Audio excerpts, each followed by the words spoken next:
lives of interesting and outstanding Grenadians at home and abroad. It's Interesting Grenadians every Wednesday night at 8 p.m. on GBN. Don't you miss it.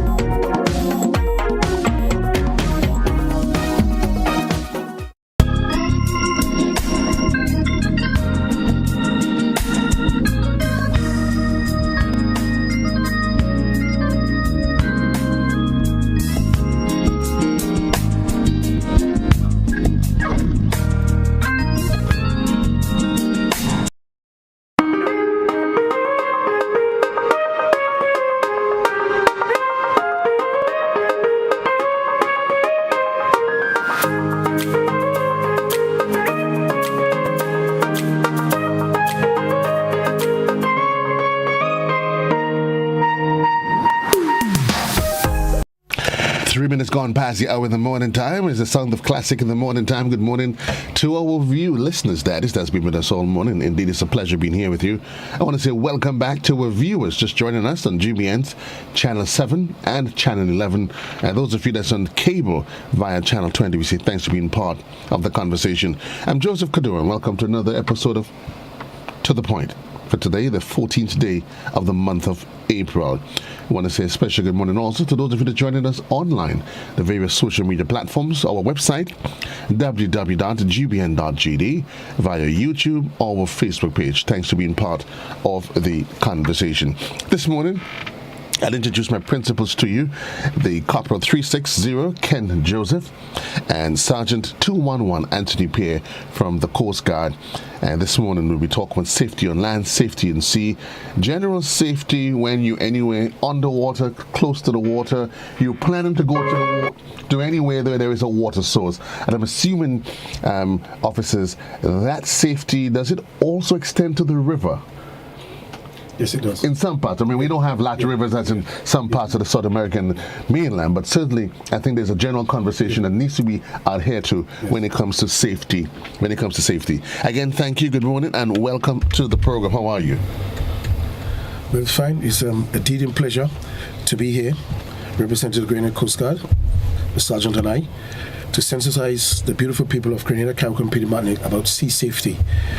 It's twofold, like you said.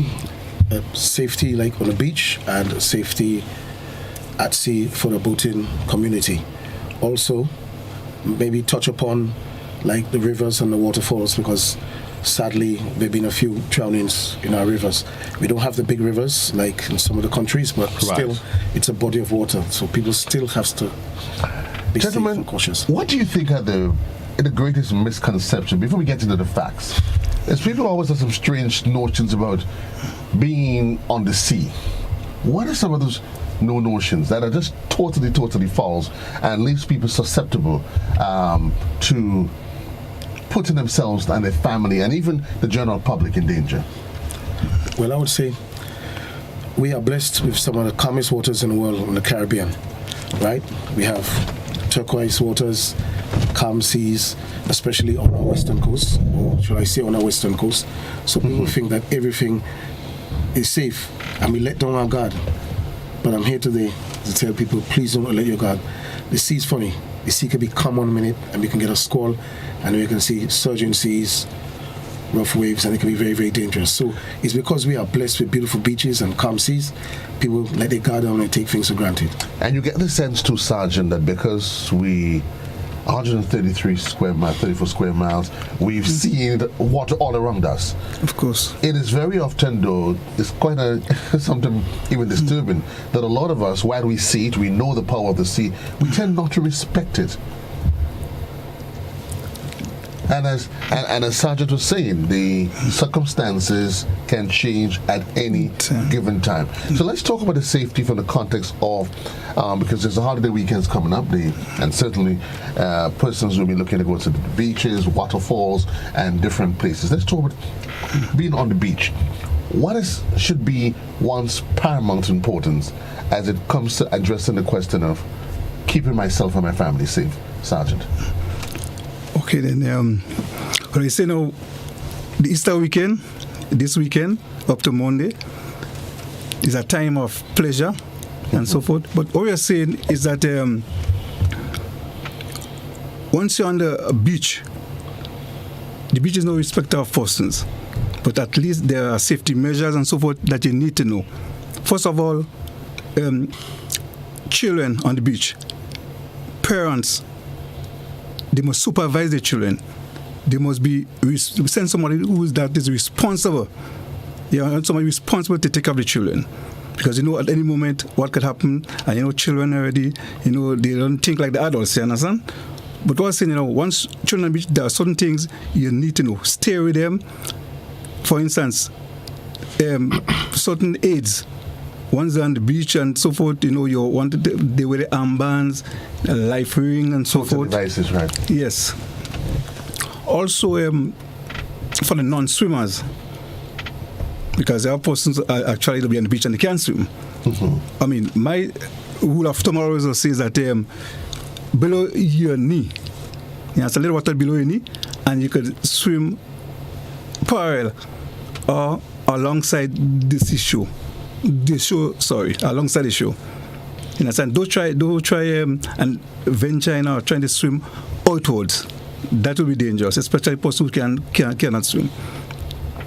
And I think I would agree with that. I see there's a culture, that, especially for non-swimmers, or even regular swimmers, because very often the argument you hear is that you hardly hear. It's more often the swimmers, yes, who tends to run afoul of the challenges, because they often tell themselves, you know what, I can beat this. For a non-swimmer, he tells himself, boy, listen to me. I'm going to stay on the shore. I'm going to get sand in my head, but that's okay. But for the swimmers, there's a culture of, you're on the sea, you're partying, you're on the beach, you're partying. You had a few drinks. You're the boys cooking somewhere along some brown dung, and you decided just finish eat. Let me just take a plunge. Is that a good practice, Corporal? No, it's not, because on a full stomach, you can end up getting a cramp. And you could be as good as Michael Phelps. You could be a great Olympic swimmer. Right. Once you're on a cramp, you're not doing anything in the water. So I would not advise go swimming on a full stomach. And that leads me nicely into the next point, alcohol. Normally when people drink alcohol, they think they're Superman. They think they're wearing a cape, they have an S on their chest, or they're Batman, and they can do anything. They're invincible.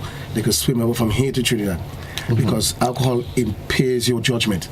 So excessive drinking of alcohol, or drinking alcohol at all, and swimming is a no-no. So if you plan to go on the beach and have a picnic which involves alcohol, I would not advise you to go and swim. Okay? You have to be very, very cautious of it. And even for the best of swimmers, you probably would advise them that once you decide to go out, because you trust, you're confident in your swimming ability, but would you always advise that it's good that you let somebody know, listen, I'm going for a swim. That they don't just miss you and assuming that you're probably on land. Because as you said, the whole idea of looking out for one another, the same way the adults are looking for children, would probably be a good idea that if I'm going out for a swim, say your bro, cousin, pal, whoever it is, I'm out in the ocean. So at least persons, they can keep an eye out there for you. Nothing is wrong with that. But there's nothing wrong with it. I would say that it's a good idea when you tell someone that you're going for a swim, but I would not advise persons to swim out. You don't know when a cramp is going to come on you. These things come on you suddenly. What I would advise is that, like the sergeant said, you swim parallel or you swim along the shore. You don't have to prove yourself to anyone that you're a great swimmer. I mean, it's not necessary. You can swim along, you're getting the same swim. We are blessed with if you're talking about Grand Dance Beach, you're talking about 2 miles of wonderful beach. Swimming along, you're getting the same distance as if you decide you're swimming out 50 meters. I can give you an example. Last Sunday, I was on patrol, and off Grand Dance with the Coast Guard boats, we saw a gentleman, and he was absolutely struggling to come back to shore. So we put the Coast Guard boat close to him, asked him, but he eventually made it. He tread water for a little while, and he was eventually made it. This just brings home the point: it's not a wise thing to swim out. Also, these tubes that people like to float on. Remember, we are in the windiest part of the year, which is kite season, and wind is going to cause that rubber ring to drift out. And when you drift out, nobody can hear you. You obviously you will not have your phone with you because you don't want your phone to get wet. How would you be able to communicate? How would you be able to call the Coast Guard unless you're making signs and hopefully somebody sees you or the lifeguard sees you? But that's a risk. That's a risk you don't want to take. That leaving your life up to chance, hoping that somebody that somebody sees you. Yes. Yes. Yes, it is a big chance. Yes. Lifeguards. Just add also to around this Easter time, process was involved in the soccer on the beach and so forth. What appealing to persons, once the ball get into the water, if you know that you cannot swim, don't try to go and retrieve it. I noticed a good friend of mine a couple years ago, a good swimmer, tried to retrieve the ball. He never get the ball. He drowned. So what I'm suggesting, he might have some competent or strong swimmer around the let it retrieve it for you, or it might be some boat around the area there. Let it retrieve it for you. And I'm listening to you, gentlemen, and I can just easily close my eyes and visualize people saying, "What's wrong? What's wrong with these two guys?" I've been swimming since I was in my mother's belly. I've swum from here to Timbuktu. I would probably make Michael Phelps look like a choir boy. Yeah. But the point that you're making is at the end of your mind, because even the greatest of swimmers, safety is always of paramount importance in the mind. Yeah. And I think that's a culture that we want to start creating in people's mind. What do I do to keep myself safe? Yeah. Like I said, safety in everything that we do, in everything that you do in life, safety is always paramount. Things could be nice here today. We've seen cases where people are walking on the street and just fall down, heart attack. We don't know what's happening. Sometimes our body gives us the indication that something is wrong, sometimes it doesn't. This is a harsh reality of life. Okay, so I'll not advise anyone to go out, swim along the beach. Be safe, be seen. And this comes to planning as well. Plan your day. Like I always say, before you even go to the beach, find out what the weather is doing. If the seas are rough, do not go on the beach surging waves. It's very, very dangerous. You understand? It's not a nice feeling when Coast Guard had to be fishing bodies out from the sea. It's a horrible experience. I've done it many times. It's not a nice experience to see mangled bodies, people who died. It's not a nice feeling. And then somebody has to tell the family member, look, we found the body. This is one of the horrible parts of the job. But I and Sergeant Pierre would not want to be doing, but it's a job that has to be done, unfortunately. Why did that allows us to segue into the role of Coast Guard in terms of rescue support on the sea? Let's speak about that and the importance and exactly what sort of services do you render to the general public, and how can persons ensure, by wanting to be safe, that they utilize the services that you render on a daily basis? Well, Coast Guard does a host of services. We do things like search and rescue, things like when a vessel is broken down, we give them a tow, we tow them back to safety. We also do things like tours of the base as well. We have schools coming in and things like that. We assist other agencies. We're talking about immigration. We're talking about the drug squad. We're talking about customs, fisheries. Our job is wide. Our job is to safeguard our waters and the parameters of this beautiful tri-island state. So it's a very broad scope for Coast Guard. Coast Guard has a lot on their plate to cover. Right? We also do land duties as well. So when you're in Coast Guard, you're more like a well-rounded officer, so to speak. You understand? Because we have to learn everybody else's laws. We have to learn the Fisheries Act. We have to learn the Customs Act. We have to learn all the different acts so we can apply. Because remember, we the one with the boats. We the ones outside there, right? It's good to know that Customs have a boat now, but we the ones who actually have the vessels to go. So we have to make sure that these laws are adhered to. So it's a wide thing. We also do during the Police Week. Unfortunately, because of the pandemic, Police Week hasn't been really taking place. But it's going to be back. Yeah, but it's going to be back. Yeah, and I'm happy to say that. And I'm giving advertising for the Police Week, which is coming up. But we also sensitize the public, like what we're doing now, and we show them the kind of work that we do. So people have a appreciation of what we do. So it's a wide thing for Coast Guard. So once you're in Coast Guard, your brain has to take in a lot of stuff. It's interesting you say that, because I mean, very often, even for me, I never had a full appreciation on what do they do? Do they just sit on the base and wait for somebody to say help, man lost at sea, and then you jump out? But I recognize that your role is much more. It's very supportive, yes, and quite encompassing. There's always a conversation, gentlemen, about the use of and the role of lifeguards. Yep. How important is that you ensure that if there is a lifeguard, you utilize the services that the lifeguard what would be the general rule of thumb when it comes to lifeguard services? Okay.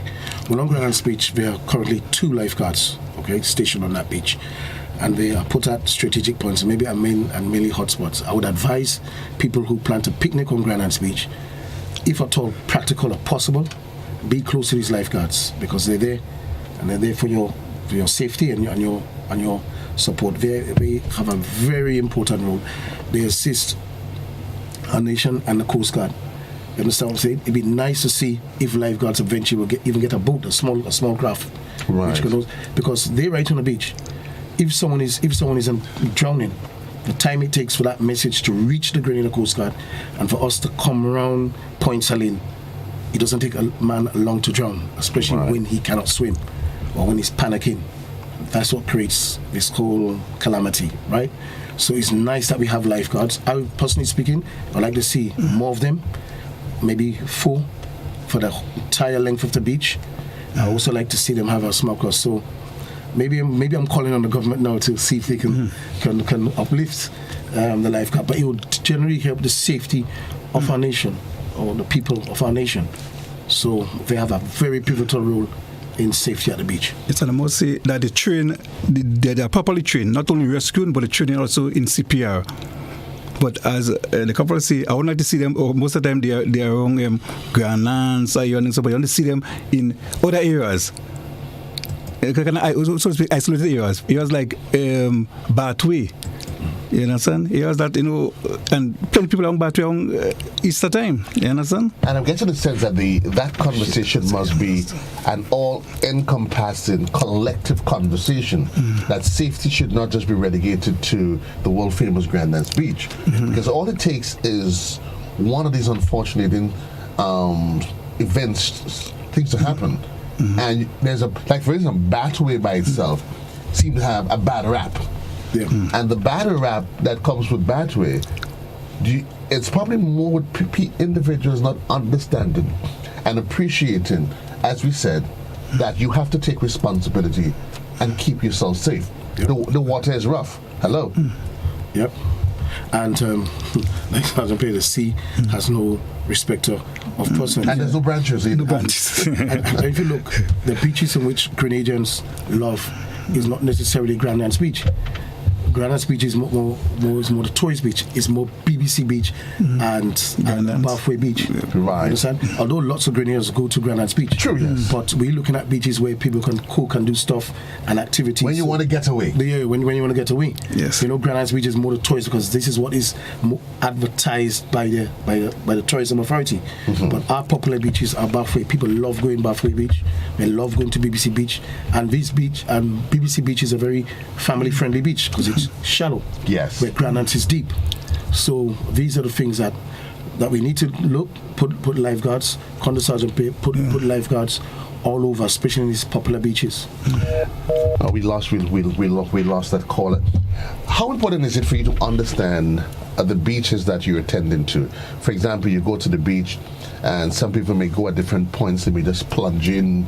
Is that a culture that you would encourage? Like when Grand Anse Beach, you're on the jetty, and I think we've all done it at some point in times in our lives, not recognizing the risk that is involved by just plunging headfirst into a water into a water source.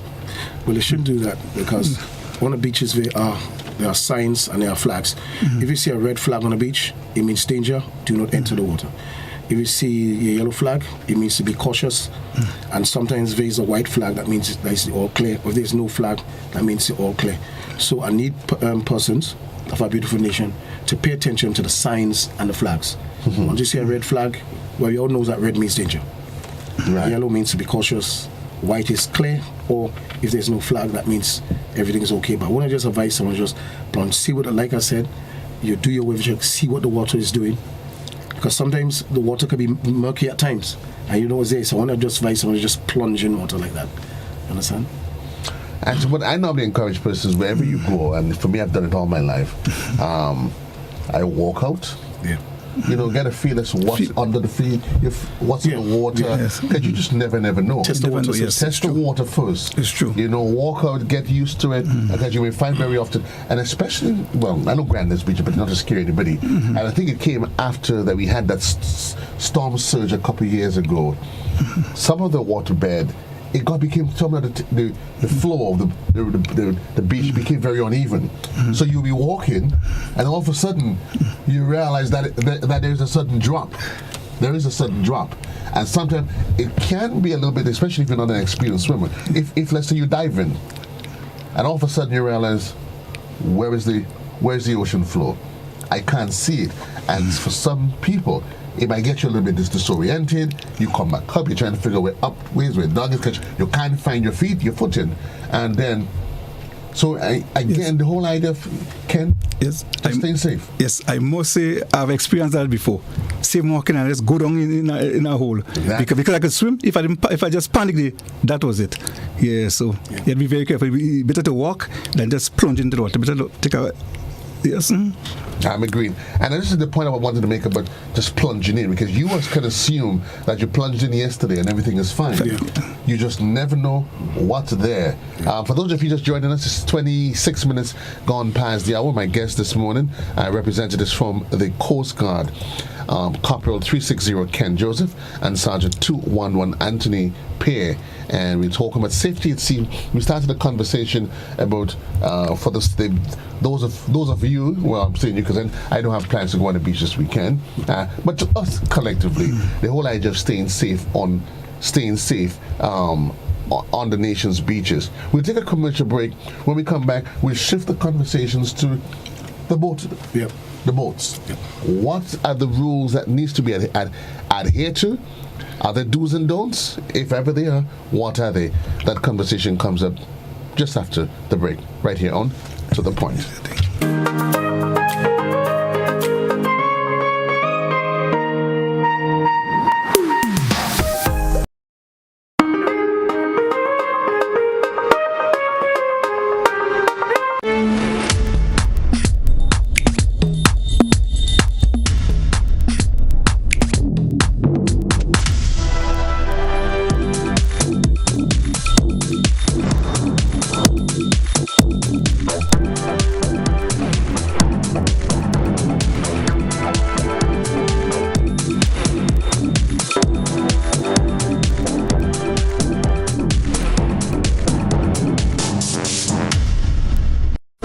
The Nawasa app brings the power of Nawasa's customer service experience to you. Instant, conversational, and smart.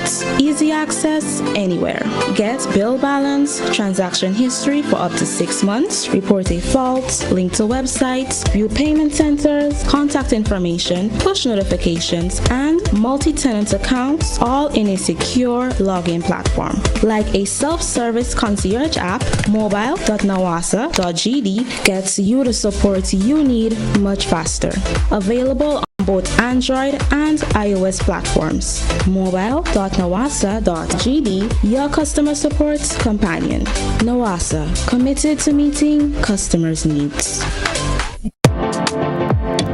Let's start the new year on a high, a detox high, because it's detox time again at Nirvana Detox Center, a natural health store. Check out our many detox packages starting from $100 or get 15% off on colonic irrigation therapy. Detoxing can help with liver and blood cleansing, weight loss, constipation, acid reflux, kidney stones, heavy metal removal, gas and bloating, and more. Call or WhatsApp WhatsApp us on 231-6642, 418-7115, or 449-7753. Ask about our delivery options. Visit us now. Bruce Street Mall, store number 1208, or Belmont St. George's, close to the Fall Edge area. Our opening hours are Monday to Saturday, 9 a.m. to 5 p.m. Nirvana Detox Center and Natural Health Store. Detox your way to health. These specials ends on March 31st or while stocks last.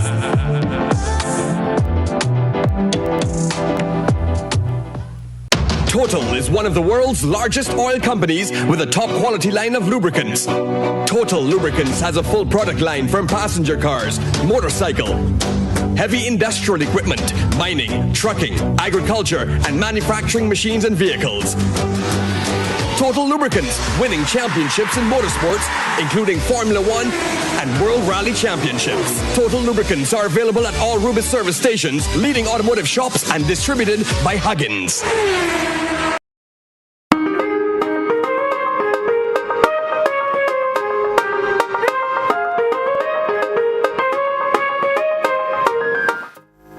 .29 minutes gone past the hour in the morning. Welcome back to our viewers and our listeners. And a special good morning. Welcome back to my guests, Corporal 360 Ken Joseph and Sergeant 211 Anthony Pear from the Coast Guard unit.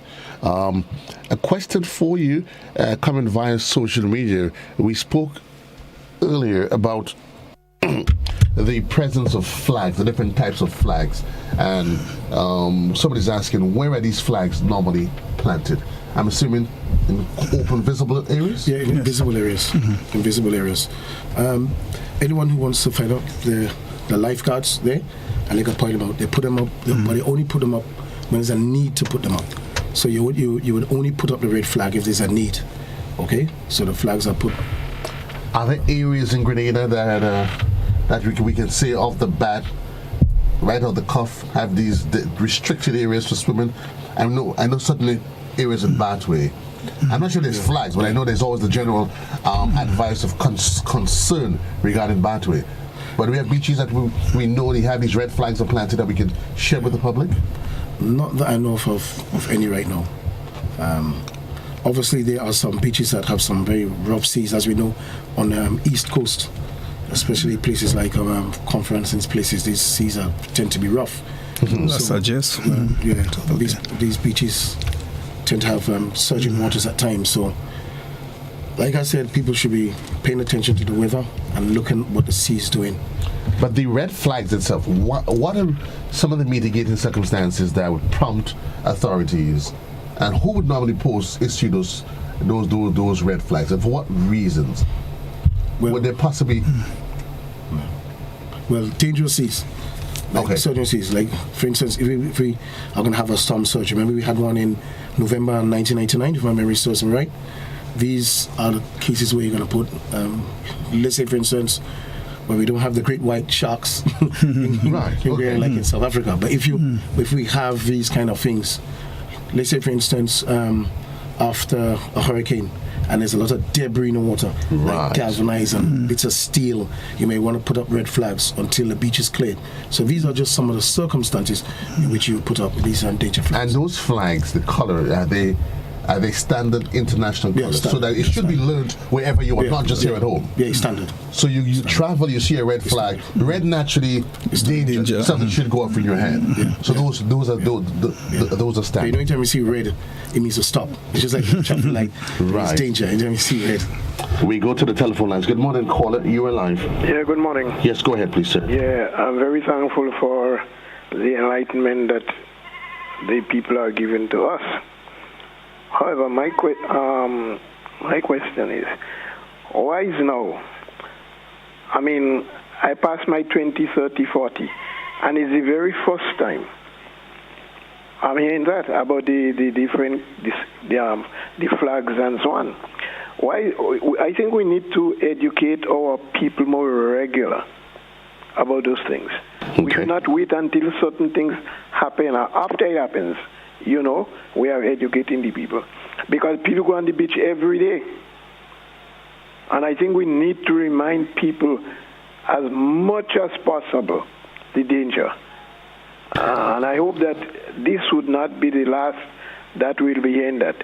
Well, just while you at it, sir, in all fairness, I don't think it's fair to say it's the first time, because I've had you, Corporal, probably just a little bit more than, even during COVID, you were here less than 6 months ago. But we do appreciate the point that you're making, sir, that this should be part of a national, continuous conversation. Yes. Well, that is what I'm saying, because I said I never said the announcement was not made, but I said it's the very first time I am hearing it. So I was thinking it is because of what happened some weeks ago with the people, bodies who cannot be found. So I'm just making, it's an observation then. That's fine. Mm-hmm. Okay? Thank you. Right. And I think it's an excellent point that you made, and I think we agreed on it from the outset that this must be, because we often take it for granted that one, and what's her name, Beth, that does the swimming on during the holidays with. She said you'll be surprised so many Grenadians can't swim. Because we always assume, because we grew up in the land of sand, sea, and sun, all of us we know the beach, that when we see somebody at the beach, that they can swim. And very often there's always a challenge to not to want to look small, to say to my friends, I can't swim. But listen, my grandmother always said, you know what, the sea is not a respect of anybody, and it doesn't have branches. On the land, you can grab something. It's true. Out there, nothing to hold on to. Let's talk about the boats. Okay. What is the rules? Are there specific rules, Corporal, Sergeant, that must be adhered to when venturing out to sea? Okay then. Well, our first of all, when venturing out to sea, they what they call pre-checks. You have to check to make sure that you have enough life jacket on board. So if you have 10 person on board, there should be life jacket for each person. Must ensure that you have sufficient food and water, because the person not be hydrated. Don't have food for for instance, you go out for a day, a couple of hours, but at least have food for a week. I don't want perishable goods and so forth. Have it for at least a week. You have to check to ensure that your navigational equipments are operationally working. Flares again. Ensure that you have flares on board. So in event that you have some problem or distress, you can alert we as the Coast Guard. And I could see that, is that a rule that applies just possibly for commercial vessels, or if I'm going, let's say, to the island, I'm going to the island for a couple hours. And let's start with that, because very often we just see it as just, I'm just going to the island for a couple hours. And in the back of our minds, we're just going to go at 9 o'clock, come back at 4 o'clock, and the rest is a fairy tale story. But the issue of the life jacket, how important is that? Well, it's very important. I must emphasize that there are different types of life jacket. Life jacket 1 and 2 is more for the rough seas. That's for the vessels that go in, like the commercial boats, big ocean and things. Because the objective of the 1 and 2 life jacket, what it does is inherent buoyancies. It tends to flip you over, so your face is not turned face down in the water should you get knocked out. The ones that we use in the Coast Guard is the Type 3s, right? And you have the Type 4 and Type 5. The Type 4 is not really a life jacket. It's a throwable device, right? It's something that but you cannot throw it to a person who cannot swim. So therefore, that will not be effective. And then you have the Type 5, which has the CO2 gas, right? It's the one that you pull and it inflates. It inflates. Yeah, inflates. But the one that we use and one that is normally seen is a Type 3. It's the one that weighs like a waistcoat, right? And this is supposed to fit you snug, right? Not supposed to fit you too tight. And I like to admonish the captains and boat operators that make sure if you have 5 persons on board, now 5 life jackets to fit everybody. If you're going with children, make sure that you have life jackets to fit children, because what happens when a child hits the water and wearing an adult life jacket, it's going to come right off, but it's not going to have its usefulness. Life jacket in water normally stays about 3 days, and after it starts to lose its buoyancy. Because remember, this is foam, right? Right, so store your life jackets properly. Make sure you have it on board and make sure you have the right size for the right type operation. So those are the commercial vessels, make sure you have the right type of life jackets. Those on the small craft, make sure you have what about proper equipment. Those boats that offers party services on the ocean? Does the rule apply just the same? Very much. Of course. Very much. If you have 80 persons on board, I'm not saying that the rum runner can hold 80 persons. I'm just calling a number. We are supposed to have 80 life jackets for cabin, for crew, and the passengers. Everybody on board is supposed to have a life jacket, because remember, these are licensed to this is what you call licensed pleasure craft, and one of the criteria of getting your license is to make sure that you have the right equipment to have these type of operations. How often do we go through those safety checks, though, to make sure that there's adherence to the law? Well, sometimes I would say on occasions we do safety checks and we check. Should I say we need to do more? Yes, we do. Yes, we do. More can be done, because I always think that we can always do better. I could speak to the fishermen. I know fisheries do their checks. What has been happening with some of the fishermen at times, that they've been sharing their ration. So, for instance, Sergeant P has a vessel, right? Sergeant P has a vessel called Waimi, and when he passes his inspection, he would pass over the ration to me, right? But what fisheries have done, which is very smart, you have to mark your ration out, because what happened was, so instead of me have to go and buy all this stuff, Sergeant P on Waimi will pass to my boat, and so the fishermen will try all kind of things now just to get the license. And I'm assuming while it shows good camaraderie, we'll save that camaraderie for, God forbid, if you're on the ocean and there's a need to, then you can share your ration. And those rations, the life jackets, especially the rations, that should be on board every single time. Of course, you leave. Of course, to go out to sea. And cell phones, if you have your GPS, know how to use your GPS. I can give you an example.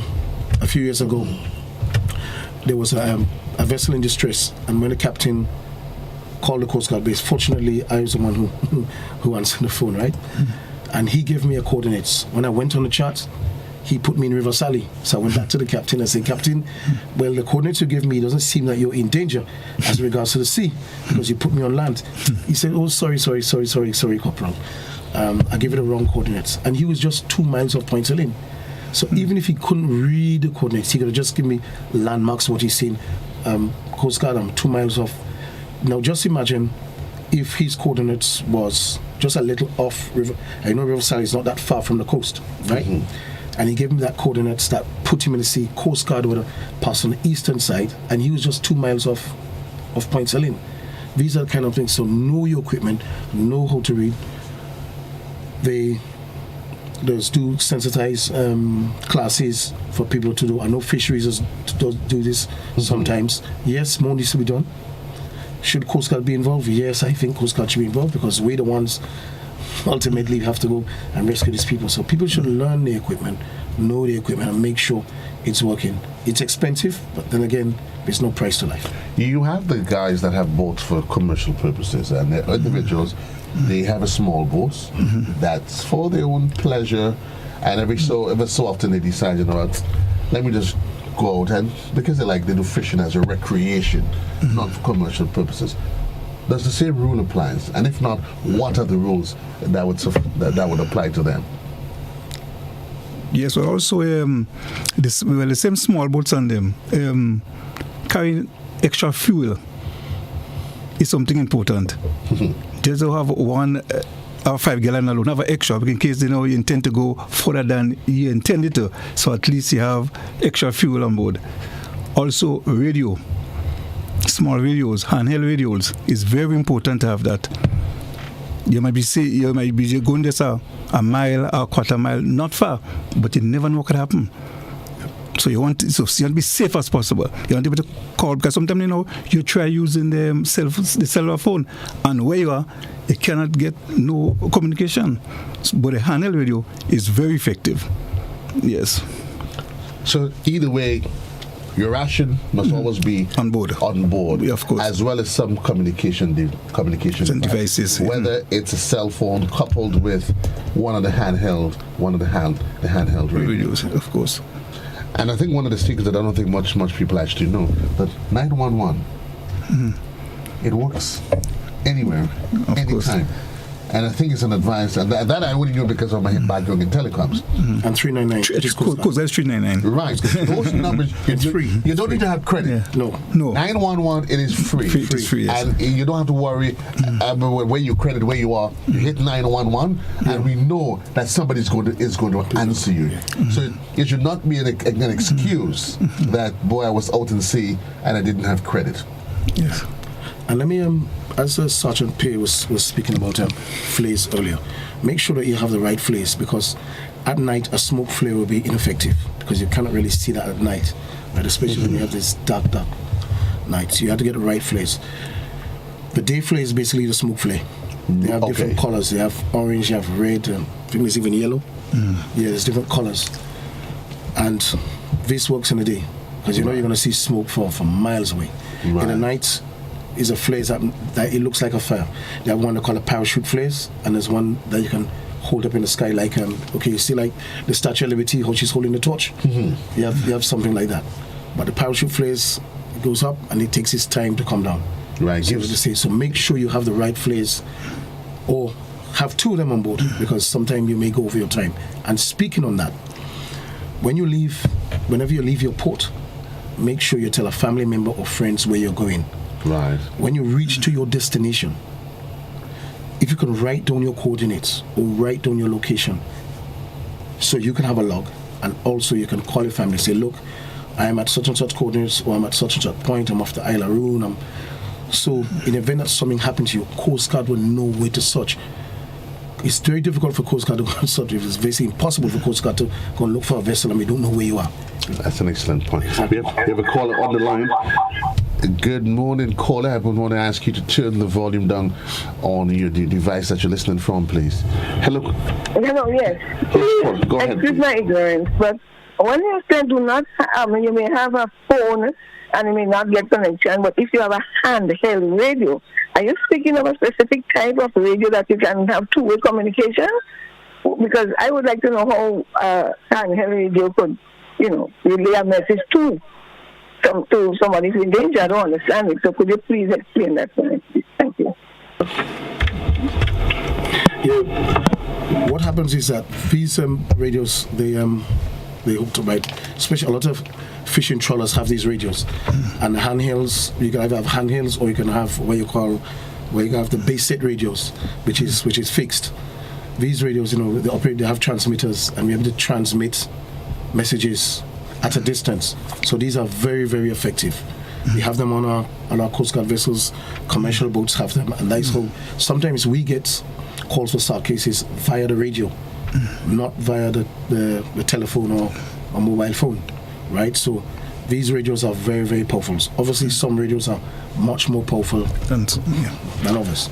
I guess the advantage of it is that because the individuals, once you are on a channel, whoever is on that channel is going to hear you. Yeah, of course. So if I know the Coast Guard channel, what channel Coast Guard is on, I can then dial in and I know I'm going directly to the Coast Guard. Yeah. But 9 out of 10, whichever channel, there's somebody on a channel out there. Yeah. So once you have one of these ham radios, one of them, the likelihood of somebody catching on, hearing you, is almost a 100% chance. And hearing you is not just in Grenada. Yeah. They could be somewhere across the region, across the world. I remember after Ivan, those radios honestly was what a lot of people would tell you. I know a lot of guys that are they're operators. Yeah. And that was one of the more immediate means of communication when your regular telecommunication network goes down. True. Yeah? So how does one source them though? Well, you can source some. And is there licenses? Do you need a license and a license to have one? To have the radios? No. Once you operate, because when you get a boat, you get your equipment, and you go to.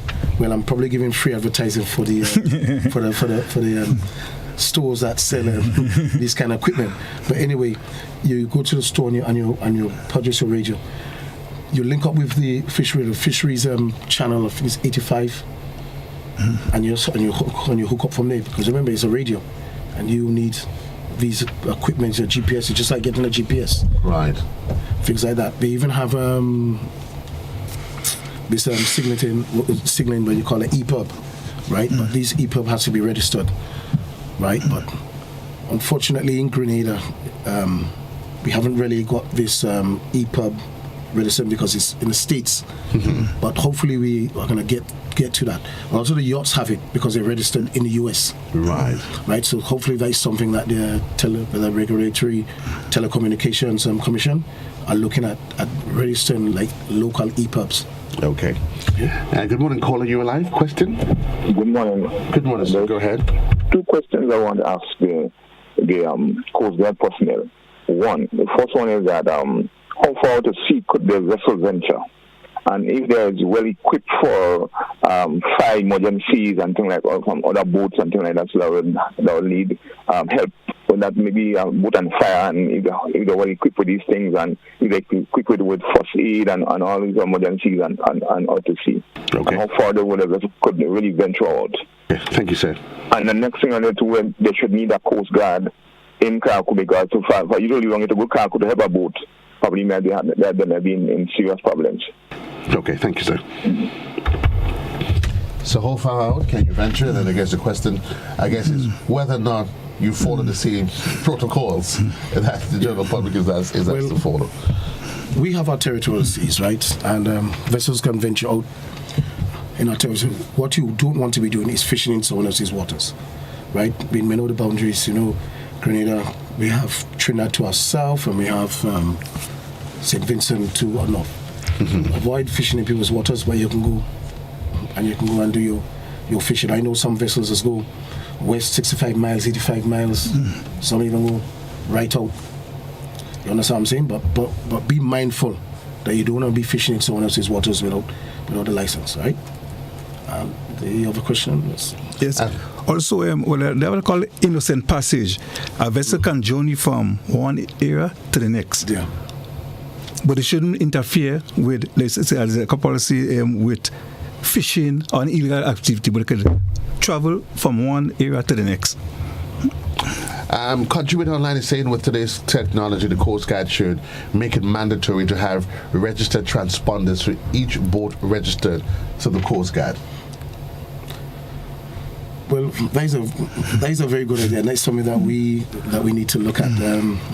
Maybe the greater heads, I think, is something they could put to the table. But it's nice that it's a brilliant thought, so we can something that we can look into, something that we can take a note of.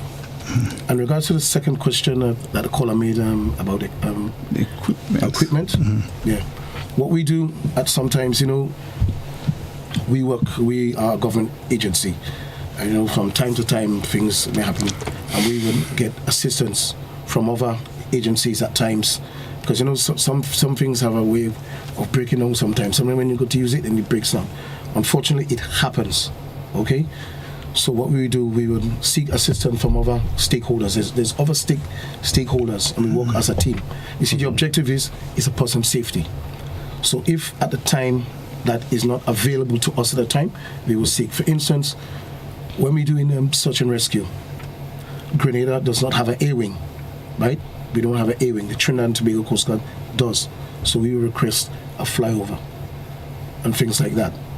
So we would ask for assistance from different agencies to assist as required. Do you have an actual diving / life-saving unit? Well, we do have divers. We do have divers at the Coast Guard. Yes, we need to do more. Yes, we want to get them at the high level, but we do have divers, and we also have persons who are, there was part of the Coast Guard Auxiliary who are professional divers and things like that. So we would tap into that resource, right, to get things done. So even if we don't have it, because it's funding as well. Because remember, Grenada Coast Guard is a division of the RGPF, and it's funding. And when they fund the Royal Grenada Police Force, Coast Guard will know everything. They have to fund different parts, and it's what is available to us. But we have to source other ways and means of agencies to get things done. You understand? Yes, well, I also must mention Adrian Blackman. I mean, a civilian. He normally work with us, especially the type of he own a dive shop and gun and we actually tap into it most of the times and things according to the dive because he a qualified diver. You understand? We use him most of the times and things so to assist us. And I mean, I must say hats off to him. You understand? A civilian working with us in the Coast Guard. You know. I guess that the Coast Guard unit is no different because it's part of the IGPF, and you do rely on that close, that collaborative venture and relationship with the general public and other stakeholders. Yes, we do. Mm-hmm. Like I said, we work with fisheries. We work with because sometimes fisheries will have to give us certain information that we need because they have their source. Because remember, the vessels would have left there, and they know. Be able to give us that information that would help us. So that's what I'm saying. We tap into everybody because at the end of the day, we're trying to meet the objectives. Okay, remember, Coast Guard is not everywhere, just like police is not everywhere. That's why we need the general public to help us. And remember, safety always begins with us. Right. It doesn't begin with the Grenada Coast Guard or the IGPF. It begins with every individual. One of the things that simple things that individuals can do, and I guess when it comes to the use of the technology, but let me just engage that caller because we're running out of time. Good morning, caller. You're live. Good morning. Just the Coast Guard question again. I know the last time we had to chase a boat from, I think it is outside Kaku, going to Trinidad, with some bandits that do some robbery in Waza with the institution in Kaku. I want to ask a question is that if the person shooting not you for safety, if they attack you with guns and things, do you equip to shoot them back or try to intercept them some other hole to protect yourself as a Coast Guard? Thank you, caller. Officers? Well, yes, once weapons are used against us, like firearms and stuff, we have a right to because remember, one of the P's of policing is to preserve life, and my life is included in that. So is Sergeant P. So I am protecting my life. So if deadly force, because remember there is a triangle, right? A deadly force triangle. And deadly force is right on top of it. So if someone is firing at me, I have a right to preserve my life. I have a right to preserve everybody else's life who's on that vessel. I do hope things never come down to that because it's not a nice thing to be killing another human being. But if it comes down to that, we will have to defend. You're trained, and that's why when I responded, I didn't just Coast Guard, I said officers, because very often people, as you are a branch of the Royal Grenada Police Force, of course, and you did highlight the fact that your role is so much more encompassing than, let's say, an officer that's attached, let's say, just to traffic. You stay in touch with everybody, and I'm assuming the training, go through basic training, as well as the extensive training when you get to the Coast Guard, unit. Yes, and I must say, not to say I kind of trying to, but Coast Guard actually is a unique place. I not say unique in the sense that we are trained overseas in the US, in England, and so forth. We actually have electricians, engineers, and so forth. So. Of course, yes. Indeed, you have to do whatever you can. And that's the thing where maybe that's the basic thing that people can do. You know, we have a mobile device in our hands. And it's interesting, and maybe just a basic, maybe a tip that we can offer to people. And listening there is a Samsung software that allows you the tracker. Listen, you put the tracker on, and it keeps you a pinpoint GPS location of your movements. Maybe persons when they go in, especially this little regular little fishing excursion, you know what? Keep it on, and every so often you're gonna shoot it back to your family members. Listen, this is so that even if at some point you get lost at sea and they can't figure you out, when they check the GPS tracker, they can say, okay, he traveled for half an hour along this path. Of course, so it will probably help you, the Coast Guard, to kind of ascertain, possibly arrange an area. And there's so many things that we can use our devices for, and we don't really take advantage of it. Folks, 911-399, Coast Guard. You go out to sea, something happens, dial 399-911. Somebody's going to answer you. Gentlemen, we all the time want to give you, I want to give each of you 30 seconds to give me your closing comments. Okay, well, I say it's Easter weekend, and we want person to enjoy themselves as much as possible. Be safe. We must safe at all times. Parents, be responsible for your children, and let we be our brother keeper. Let us look out for each other. And one thing I like to say is that also those divers who are involved in the spearfishing, most of the times, they don't have no markers. You understand? Ensure that you have markers so when the boats pass by, at least they can stay clear from you. Because we have instance once where we were traveling and the person just put up the spear gun. We can actually run over the person. You understand? So when they avoid it and so forth, especially around this kind of festive season and so forth. And also boat operators, alcohol. Avoid the use of this alcohol, because think about it, you're outside on the sea, you have to have a good lookout. You have to have a good lookout, because you never know, you could run over an object or run over someone or some boat, or the case may be. So be safe and enjoy Easter weekend. I also like to add to what Sergeant Petts says when he speaks about safety. Remember, do your weather checks, plan. Remember, if you're doing any activity with children, make sure they're always at an arm's length. You always supervise them. Remember, limit your use of alcohol, especially when you're on a vessel or you're going to sea or on a beach or whatever the case may be. Always remember safety, because there are many good reasons for safety, and one just entered my head. If a person cannot be safe when they're living, you cannot be safe when you're dead. I'd like to close with that note. And may God bless this beautiful nation of Grenada, Carriacou, Petite Martinique, and I hope you have a wonderful, wonderful holiday season on behalf of the Grenada Coast Guard. Thank you, gentlemen. Corporal 360 Ken Joseph and Sergeant 211 Anthony Pierre.